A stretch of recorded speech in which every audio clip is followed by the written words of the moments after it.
Hey guys, welcome to the Centre Bounce. In today's video, we're doing another one of our team previews for 2024. Got Riles Macca on here to talk all things Sydney. Hope you enjoy.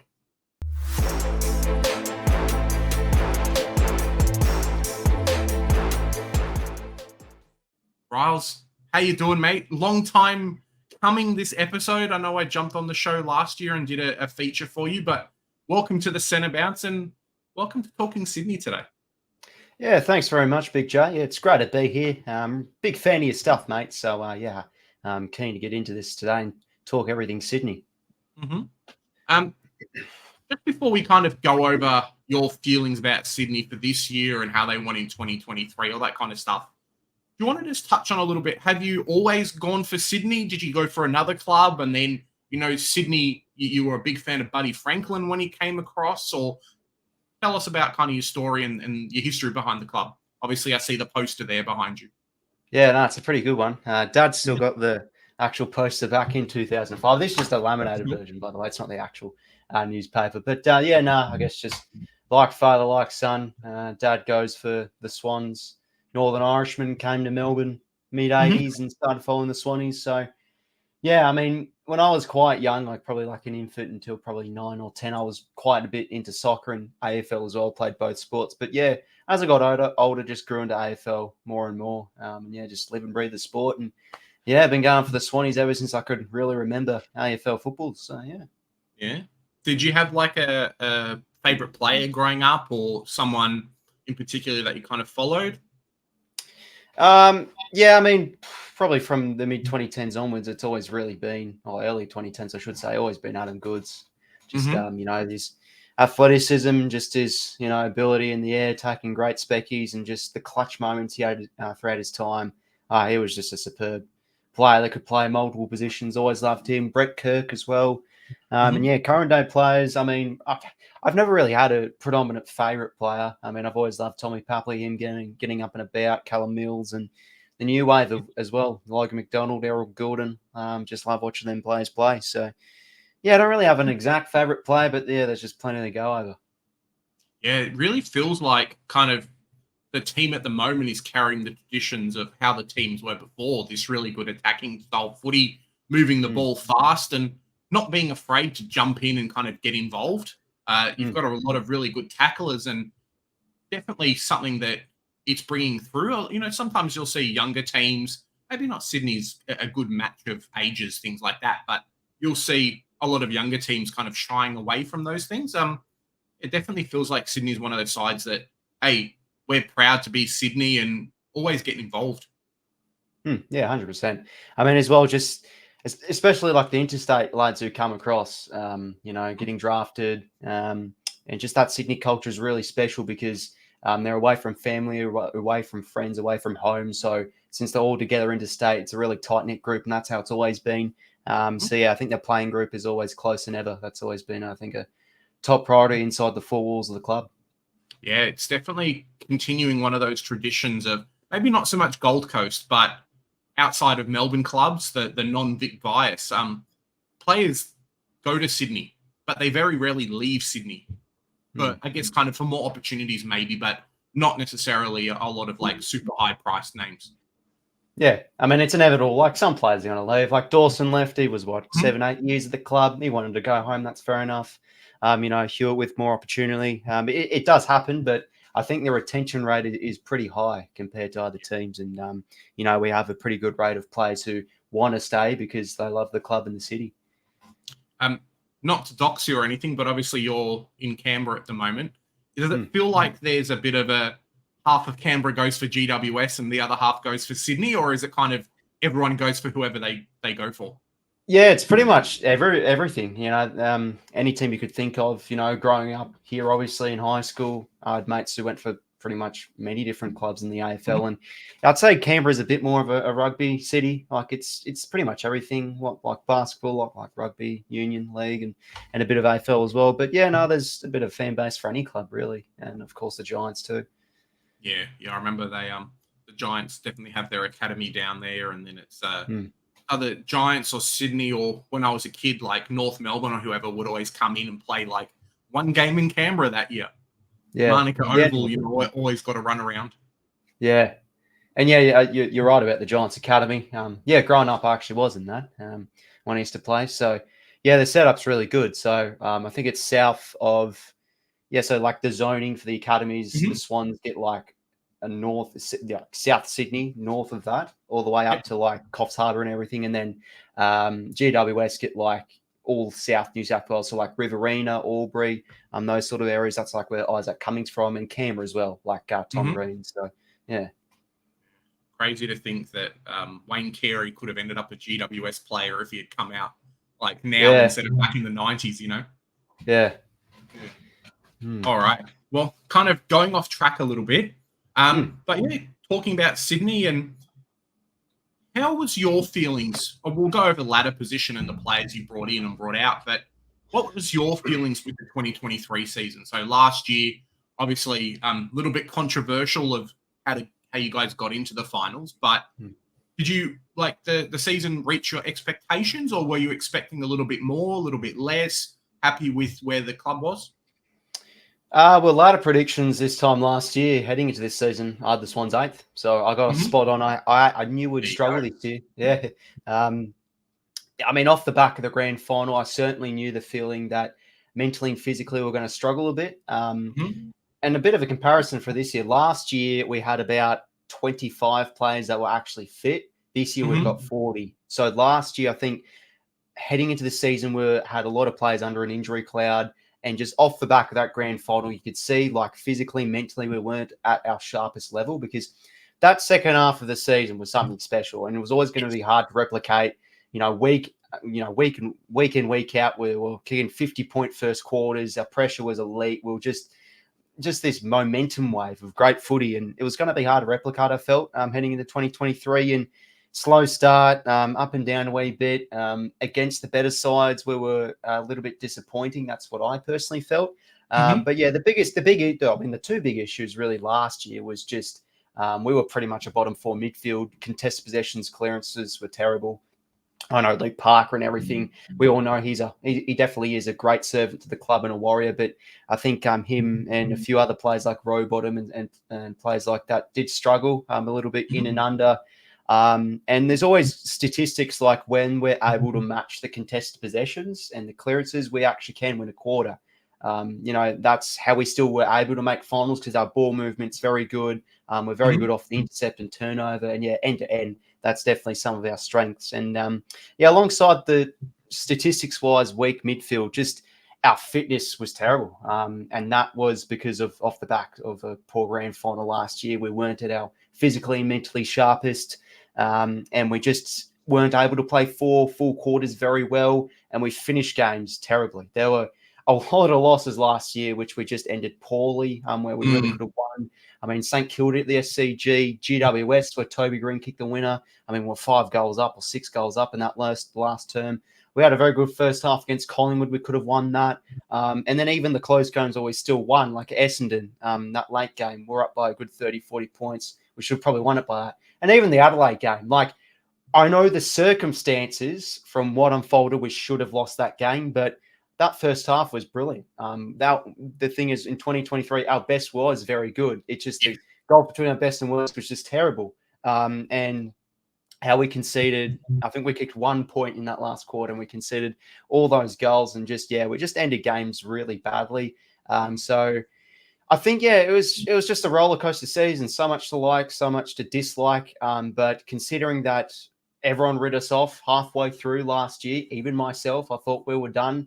Second half of the season, we just picked up results, and I think that just shows the toughness of the squad, and the young talent obviously really showing through. Like Errol Gould's second half of the season was unbelievable.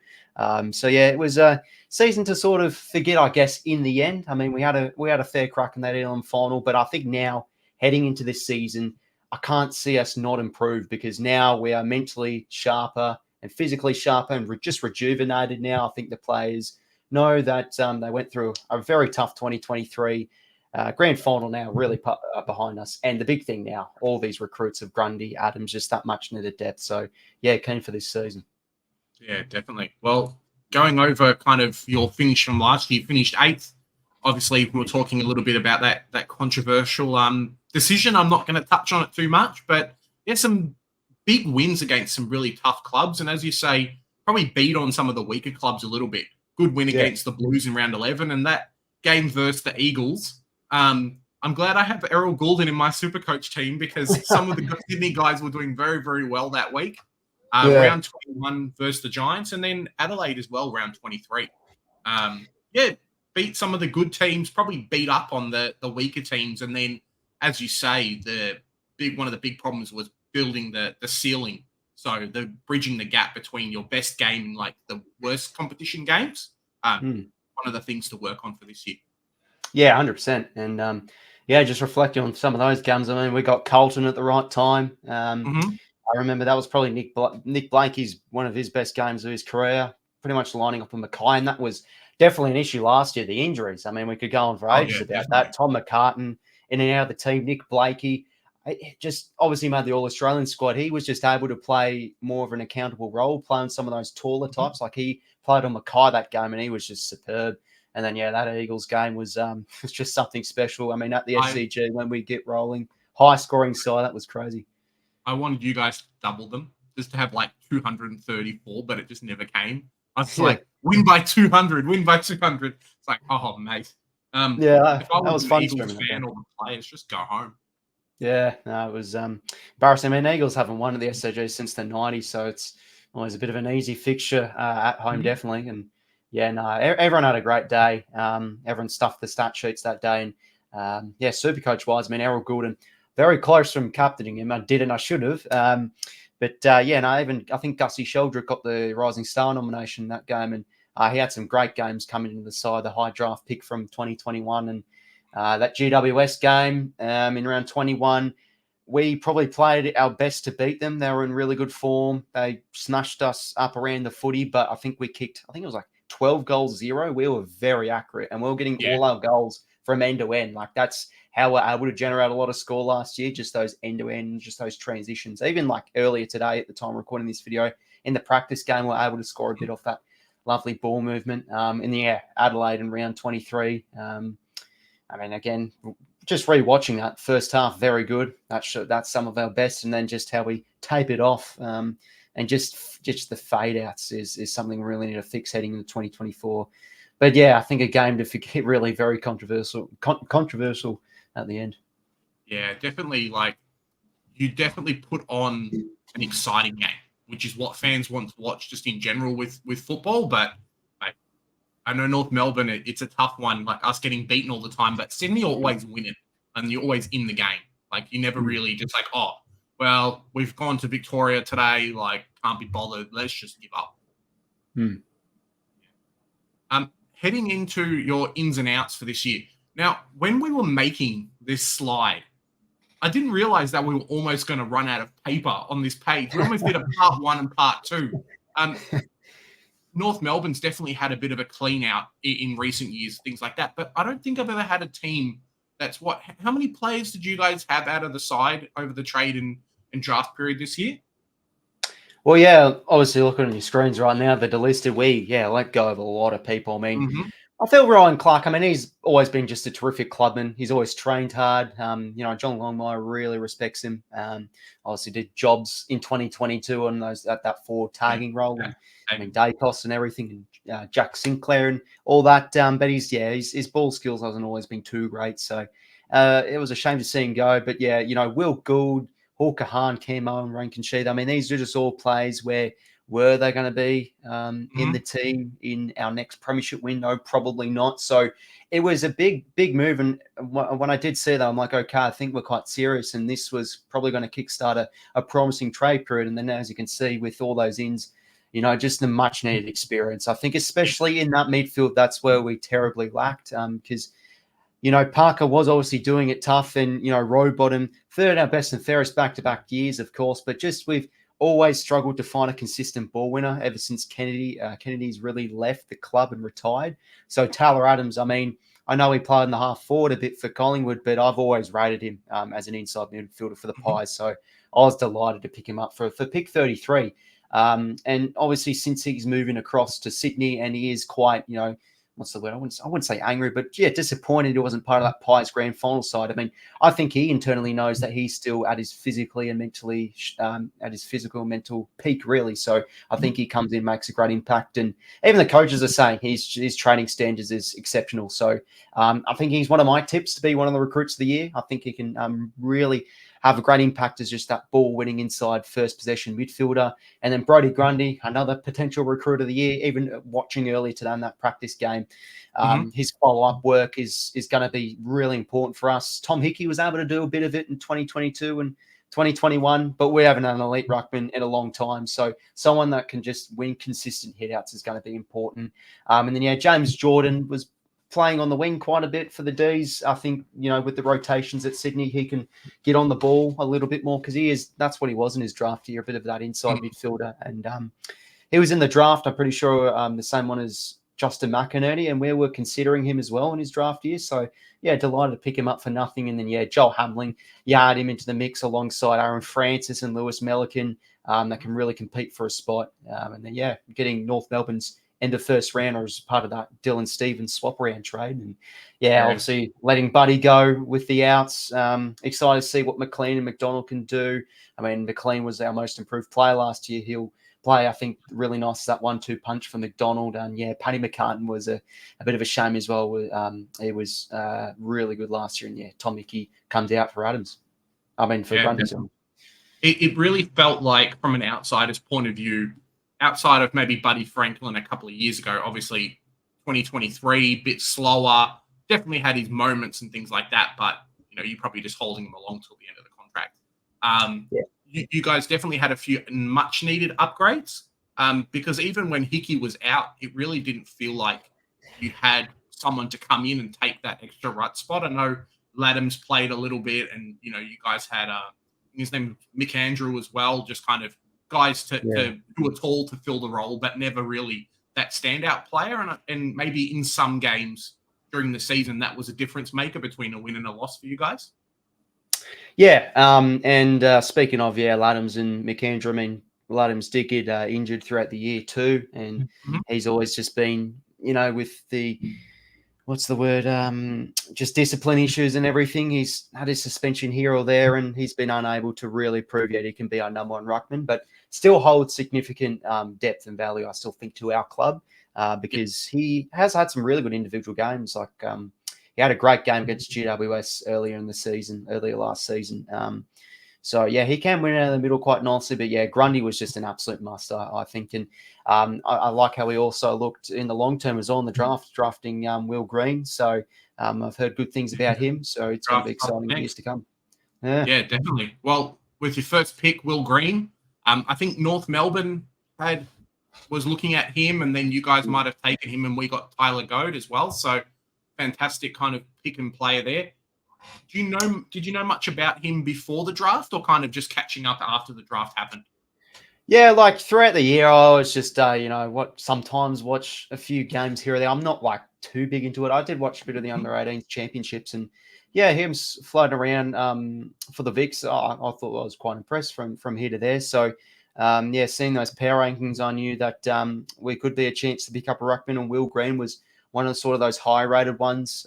Really good height. I think his craft is probably the best out of the other options there was. There was Mitch Edwards and also Goad. I think Green's a bit more of the, craft-wise, the best one. So, yeah, I think he can come in and sit under Brodie Grundy and will be a delight in the years to come. So we haven't took a ruck in quite a while, and we had he's left the club now, but Simon Dalrymple, one of our recruiting managers, he was at the Bulldogs when they drafted Tim English. So this is our first ruckman we've actually drafted in a very long time. So since we picked him, I think this guy could, who knows, be one of the competition's best ruckmen in the years to come. Well, that's what you want, especially with Grundy probably giving you another 3 or 4 years to be able to learn under him and slot straight in after the great man finally retires. You guys are doing well. Caden Cleary, inside mid, I think he was taken with one of the North Melbourne traded picks. So great player there. And then Patrick Snell taken with your later pick. Is there any pressure for these guys? I mean, we'll talk about Indy Kirk and then Sam Reid relisted, I guess, as well. But looking from the outside in, it doesn't really feel like there's any pressure for these guys to come in and play straight away. You know how you feel with like a North Melbourne or some other clubs. Cool, we've got to pick someone up who's game ready straight away. They've got to play because there's just a gaping hole in need for that. The way that Sydney's going, these guys can definitely kind of just mellow through the reserves league and then come in when they need to. Yeah, 100%. Our VFL side was very disappointing and not really competitive last year. I mean, we started off probably 0-8. We had we had a very young VFL team last year and not much depth. So yeah, I think these players will come in and make a really good impact in the twos. But yeah, Will Green also really liked his foot skills and his aerobic ability. So I'm keen to see him in the twos. And Caden Cleary, I really enjoyed his under-18s championships. Tough ball winning inside midfielder. So I think he'll hold significant value in the long run. And yeah, Paddy Snell, a nice, smart sort of intercepting defender. We did trade up. I remember the draft to pick him, and a few people were thinking maybe R.A. Showmaker at this pick. The Saints took him. So yeah, he's one that was part of the Brisbane Lions Academy, I'm pretty sure. And yeah, Indy Kirk's been in the club for quite a while. Obviously, the academy product, son of Brett Kirk too. But yeah, he has also a good ball winning ability. And yeah, Sam Reid, rookie, who I'll tell you what, can be a bit of a whipping boy and be known as the coach's pet. But when he's fit, I think he's best 22. 2022, he was very important for us as that player was able to take those important grabs down the line and can always find the goals too. So if he can keep fit, I think you got to watch out. Sam Reid can definitely still make an impact on the list. Well, that's what you want as well, right? Like when you've got these younger guys kind of taking over the forward line, Marty, Logan McDonald, that kind of thing, to have a steadier hand who does have that game experience and the longevity in there to steady the ship, definitely works out well for you. I guess kind of we're going to talk a little bit about maybe some SuperCoach stuff a little bit later. And if you want to, we might pull up a best 22 and we'll work out where you think some of these guys might fit into the side. But what are your predictions for 2024? What are you wanting to see? Where do you think Sydney will be? Are you guys going to keep on and win, win the grand final? You're going to be finals bound, or do you think maybe with Buddy and a few of these other guys leaving, there might be some, positions for spots which could lead to you guys having a bit of a struggle earlier on in the season? Give us your thoughts for this year. Well, I think you always got to be open-minded that missing finals can definitely be on the cards heading into a season. Injuries and everything can definitely tell its tale and dictate a team. But really, ever since that Elam final loss with the season we had and all the circumstances and the injuries, as I said earlier, I can't see us not improve heading into this year. And look at the off-season we've had now. The squad mentally and physically rejuvenated. The trade-ins, like we've talked about, more of the experience. I think we're going to be a side that can pick up results and show more consistency this year and try and get the SCG turning into a bit of a fortress like 2022. Because last year we did slip away a few results at home. But I think for me, team wise and not results wise, the big three things I want to see is improvement in the midfield. Like if we can somewhat do like a Collingwood from last year. I mean, 2022 they were like bottom 4 for contested possessions. If we can improve that contested game, I think we can look really good. That's going to be huge because I think with our ball movement and the talent we have in our forward half, we can be efficient as well going inside 50. I think that takes care of itself. So the midfield's going to be really important. And really the other two things is just improving the fitness throughout the whole 4 quarters and just playing well for 4 quarters and finishing games off well. Because I think if we can really bode all those things together, I think we really improve. And top 4 for sure will definitely be on the cards. Yeah, push hard in September and do the finals proud, Yeah, grand final experience, I guess, from 2022. Yeah. So if we make the grand final, you never know. We might. You're not going to complain. Book that trip in for Melbourne and, jump in the car and drive down, I guess, because flights are going to be hella expensive.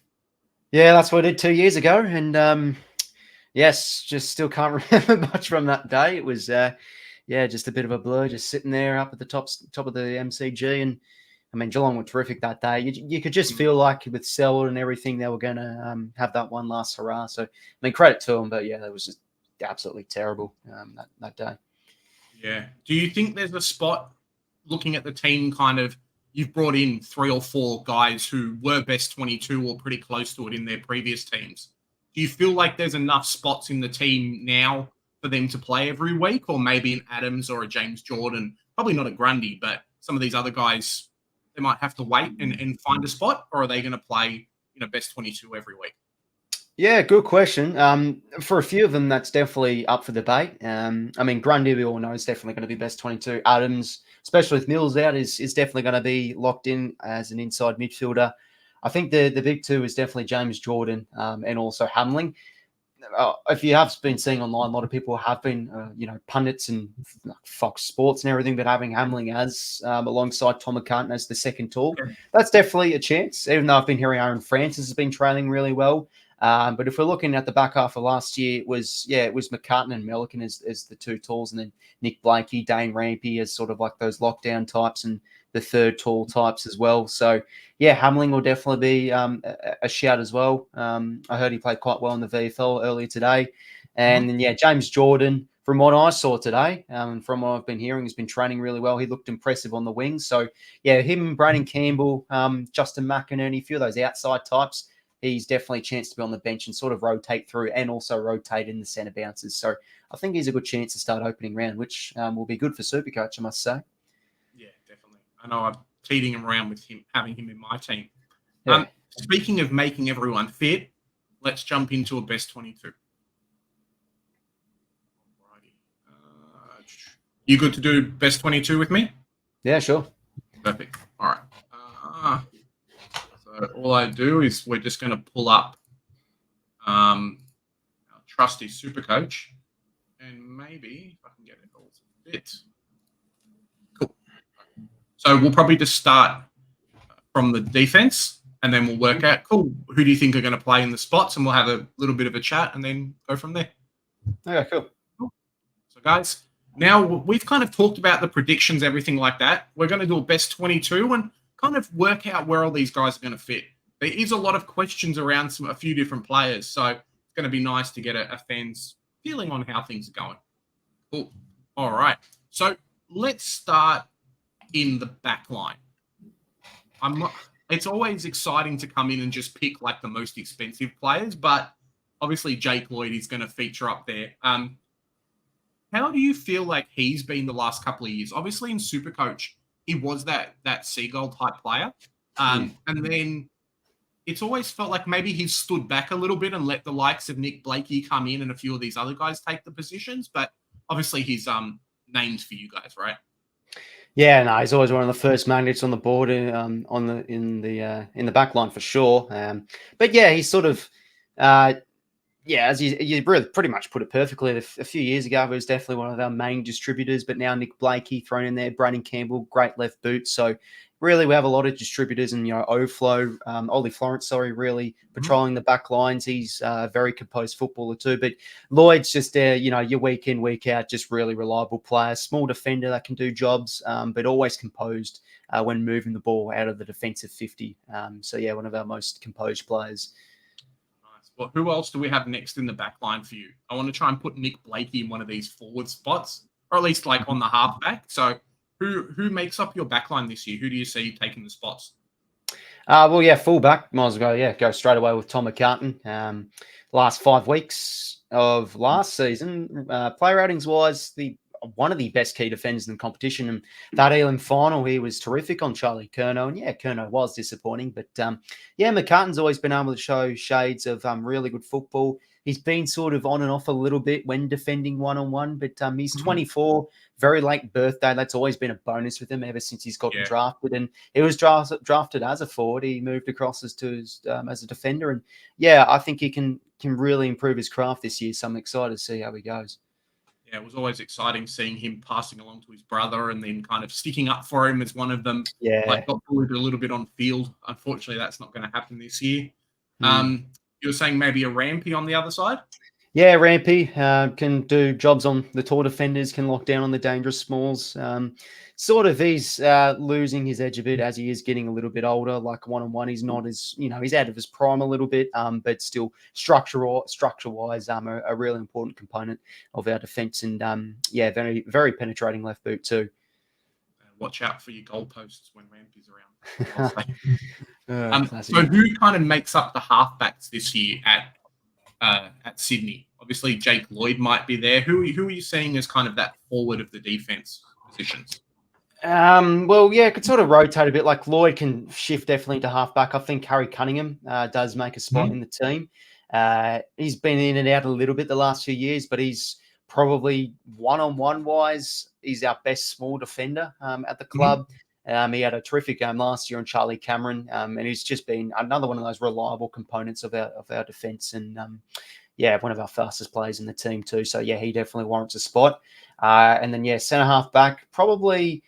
At the Melican, maybe? moment, yeah, I'd probably go with Melican because I mean, I haven't really seen Hamling play in the red and the white yet. So when Melican's fit, actually, I think he probably is in that best 23 because yeah, he had a few good games early in the season. Then he got injured, and then he came back for those late games, including the Elam final, which he played pretty well in. So I'd go Melican, and then yeah, Nick Blakey. I'm really keen to see how this guy goes. He's become such a versatile player now in our defence. It was 2021 where he was playing on the wing and he looked a bit lost, but then he moved to half back, and I think he found his home. And now he's been able to show he can play on tools, he can roam free from half back, and he can just go up the field and potentially kick goal a year. So yeah, just a really important play for us. I know that Joe, the other host of the channel, always loves the lizard and is like, mate, I just want him to get in my SuperCoach team. And that year was probably his breakout year was the year that he had him. And every week I heard about how good Nick Blakey was and why wasn't he like at North Melbourne, and fun. Are we missing anyone here? Like we'll probably maybe put Braden Campbell in the midfield, but who would you have kind of running off the bench? Yeah, definitely Ollie Florin as one of the bench options. Yeah, I mean, again, like you could put him into the back six. It's swap in, swap out. But Florin, one of our most underrated players in our side. I think he was sixth in our best and fairest last year. Had some brilliant games. Composed. Just really runs beautifully from the half-back line. Cool. Easy. All right. Now, the midfield is the spot that we can probably put Callum Mills doesn't fit anymore, but the top three guys there, instant locks into the midfield rotations, probably not going to leave much. Yeah. Gordon expected more CBRs this year. Chad and Parker, I'm always going to be in there. Chad Warner's an interesting one because he's just gotten so much media hype, really, the past year or so now. But I think internally, when you did watch him play last year, he was a little bit disappointing because I think with his kicking action and just how he moves, he sort of lacks that inside midfield polish a little bit. So he can sometimes struggle when attacking the footy, and he can take the game on a little bit too much and not go for the quick hand pass or the quick first give. He'll just give away holding the ball. But when he can break through on the outside, he will be special. But, I think he's a really hardworking player, so he'll for sure improve on his craft.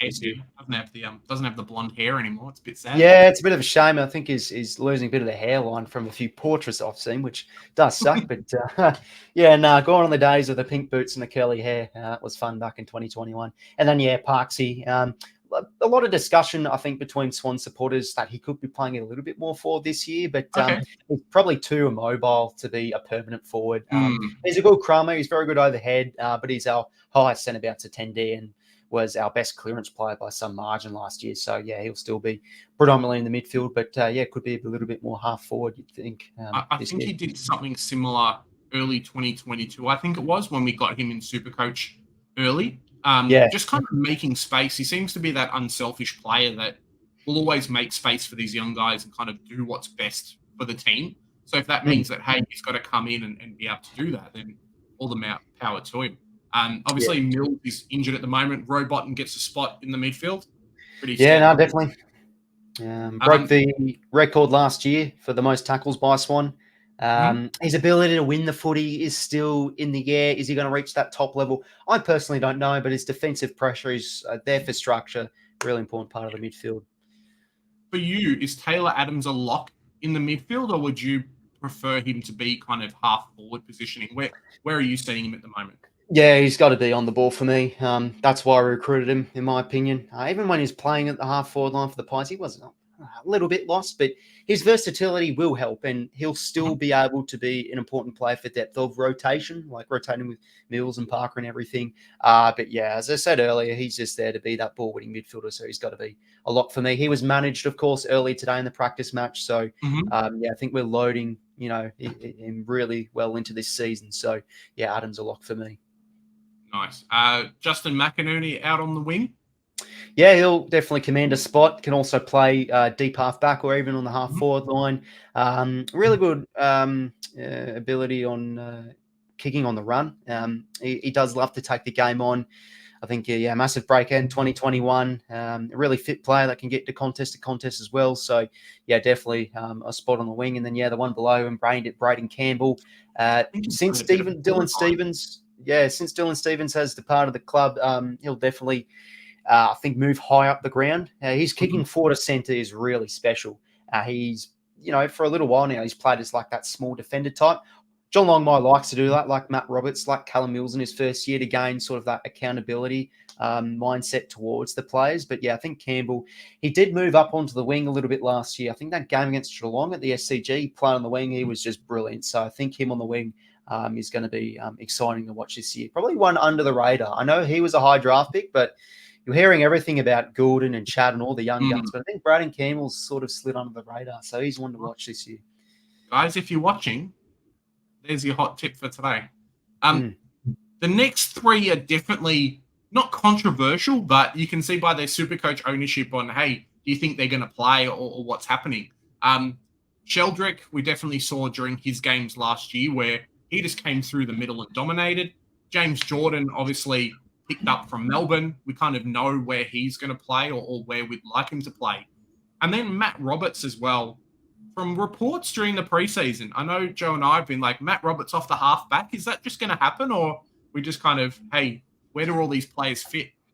Yeah, Matty Roberts, he had, I think, around 17 touches. He started off the game a little bit slow today in the practice match.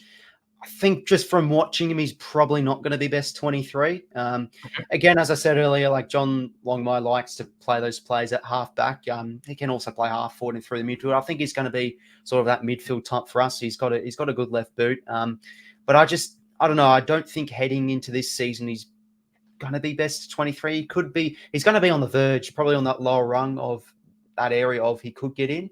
But I think, you look at James Jordan and I think Sheldrick's probably ahead of him slightly. But yeah, I think with Roberts' versatility, he could definitely come in and do a job on the halfback line. But yeah, I'd put in James Jordan as that final midfield spot. Sheldrick, I think we might come back to him. I just probably want to build the rest of the team because Sheldrick, with how the bench is looking and how we go, we run with three tools, so he might just miss out. But Sheldrick's an interesting one because I think at the end of the season he's going to be best 22, but it's just who's going to be replaced by him. That's going to be the question because he's in inside midfield. He's not like Roberts where he can play outside. He's that, inside mid. That makes sense. So obviously Grundy taking the spot. Bloody fantastic pickup for you guys. As a North Melbourne fan, I was kind of like, hey, let's go and get Grundy. But I think he's got a point to prove this year. And as you say in the practice game today, he did all right. Yeah, follow-up work, really good. If he can just do that, like I'm not expecting him to, show his 2019-esque sort of ability, be all-Australian. Like I just want him to be solid for us and show really good ability as that extra midfielder like he's able to show. Might as well put McLean as that other ruck spot. He can do jobs, pinch hitting in the ruck. Put him in the forward line, or are we going to put him? Put him in forward line. Sorry, yeah. So much coveted position. You've got a couple of guys here who I know George from Fantasy Take TV always goes on the Heaney train. In any lick of now going to play midfield, Heaney's on the bus and ready to go. Obviously, best 22. Is he playing more midfield this year? We saw a little bit in the practice game today. You think that's going to stick or more just, hey, players were injured, so we're filling out spots? Well, I think the important thing with especially our team is, the versatility on plays is always important. And he can come in and do jobs like playing Paddy Cripps in the game against Carlton last year. But he's always just going to be a forward mid-type. He could play a little bit more in the centre bounce, but, Mills and Adams, I think, will be certainly the higher priority. But I've been hearing, though, he's been training quite a bit in the midfield, but he's just as good as a start-home forward because he's one of the best players overhead in the comp. When we transition the footy, he can work as that higher forward and take those important grabs, be the link in the chain. Definitely one-on-one. He can be a nightmare. So he's going to be exciting. He knows that he was disappointing last year. So, can he get back to being an All-Australian? Can he kick over 35, 40 goals this season? I'm keen to see how he goes. SuperCoach, I don't know. He's always a bit of a trap, but Mhm. he was impressive. I think always a bit more of a SuperCoach player with his impact than fantasy. Yeah. So yeah, but lock him in on the half-forward line for sure. And then we've got Papley, obviously going to take a spot. And then before we were talking about Hayden McLean, so I know one of your tools in there. Yep. Who fills out the rest of the spots in the team? Because it really does feel like there's some space, but also some competition for positions in the forward line. Yeah. So the back, we've always been toying around with the tools and everything. The back half of last year, we were running with 3 tools, including a ruck. So we were going with Amadi, McLean, and McDonald. So yeah, might as well put McDonald and Amadi in there. Yep. Yeah, it's interesting with how we set it up. So we go McDonald, Amadi, McLean, and then Sam Wicks as well. I think if we run the 3 tools, we go with 2 smalls of Papley and Wicks, because Wicks, I think, was averaging about over 5 tackles a game. He's always able to get that cheeky 2 goals a game and everything. So, yeah, if we're running those tools, I think we supply it with Papley and Wicks. And then Heaney has sort of like that blend, that mid-forward kind of player. McLean can pinch hit in the ruck as well. And then to round out, of course, you got to go with Will Hayward, who I think coaches-wise, really highly rated with his work rate and ability to show really good defensive intent when blocking out the exits. When teams want to get out of their defensive 50, he's there trying to block those exits, can work high up the ground, and yeah, very good player overhead too. And was another one of those plays disappointing last year. His set shots were inaccurate, but when he has a great day out, he's always very underappreciated in our team. Well, that's our team at the moment. Can you see any glaring holes or any players we would take out before we finish up today? Well, might as well, just scroll down a bit of the players we leave out, because always when I do best 22s, I'm like, okay, I just want to scroll down a bit. I think you're on forwards. So. Yeah. Rucks, probably not, because you've got enough tools that can cover the position. Yeah, Laddams and the 2s. Anyone else in the midfield? Kind of we're just picking most of the experienced players, right? You have a look at these. Yeah. They haven't really played many games. So yeah, Sheldrick's a chance to be probably the sub, you'd think. And then with that defense line, I mean, Robbie Fox, he has been training forward this year, so he could be one that does make a spot in the team. I mean, how many have we got? We've got 6 and then 8, so 14, 15, 16, 17, 18, 19. So we've got 23. Yeah, we've got 23. So yeah, I think when I do look at it, that's probably somewhat around right. We'd probably go with another defender, possibly of like Hamling, and bring out. Yes, it is quite tricky. But I think when I look at those names, that's probably does look pretty sweet. So yeah, it's a great competition heading to this year for spots. Like it's always a good problem to have, the depth without it in as well, and a few young players as well, always knocking on the door as well. Costanti is another one of those small forwards I've yet to see from the 2022 draft, and Roberts and Sheldrick from the 21 draft will definitely make a case as well. Well, I mean, that's what you want as a team that's pushing up the ladder, and when someone's injured, there's always competitive, good players to come in and take the positions. Well. Guys, let us know down in the comments, what do you think? Is Riles he's missing the mark on a couple of things, or do you believe everything that he's saying and he's spot on? Let us know down in the comments below. We'd love to hear it. Mate, thanks again for coming on. It's been fantastic. Obviously, taking up a bit of your time on a Thursday afternoon, but let the fans know, hey, what have you got coming out? Where can they reach you? Yeah, no, pleasure to take part, Big J. Always love chatting footy, and especially the Swannies. So yeah, it's great to get on board on your channel, mate. Love your stuff. For me this year, always enjoy doing my live watch-alongs. People like to hear my commentary. Always like, doing a bit of commentating, and especially the Swans games, getting up and about a little bit. And, footy tips I do each week. Yeah, I'm also some round reviews. Always just enjoy talking the footy. So that's definitely going to be the case heading into this year. So, yeah, really, really keen for the season. And especially the Swans. I mean, your channel's growing better and better every year. The sub numbers, just kind of popularity, and mate, those thumbnails, I'm a bit jealous. You know what I mean? Yeah, I mean, cheers, mate. Yeah, you always, improve and everything, and that's how I guess you do with your YouTube craft, and obviously all that thumbnail stuff as well. So it's Riles Macca on YouTube. What's your handle on Twitter? Riles Macca as well. Bit inactive on Twitter. I could post a little bit more, but yeah. All right, guys. Well, make sure you sub, check him out. Let us know down in the comments. Hey, who should we bring on next? We've got our SuperCoach League as well, where you guys can win some amazing prizes. There's a jersey. There is a couple of tickets to an AFL game and an AFL voucher as well. So if you want to play some SuperCoach or just talk footy or make a team and just leave it for the whole year, you can still win some prizes. Riles, thanks again for coming on, mate. And we'll catch you guys in the next one. See you later. Cheers, Big Joe. Absolute pleasure.